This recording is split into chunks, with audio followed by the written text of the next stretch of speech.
Federal Indigenous Services Minister Patty Hajdu attended an emergency meeting with Anishinaabe-Aski Nation in Ottawa this afternoon to talk about what's described as a suicide crisis in First Nation communities. NAN Grand Chief Alvin Fiddler invited Hajdu and several other federal and provincial ministers to discuss next steps and develop potential solutions. In a post to Facebook, Fiddler wrote that since he started in the role 4 months ago, he's, quote, attended more funerals, delivered more eulogies, and hugged more grieving mothers than he can count.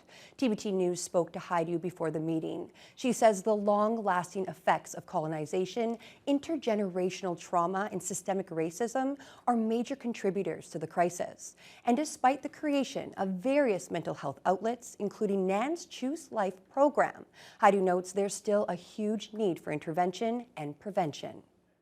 We're still seeing young people feel so hopeless that they choose suicide instead of life. And I'm very pleased that three of my federal counterparts will be at the meeting. The Minister of Health, the Minister of Mental Health and Addictions, and the Minister of Crown Indigenous Relations are all going to be attending that meeting and listening to uh, the perspectives of NAN leaders and thinking through how we best move forward together.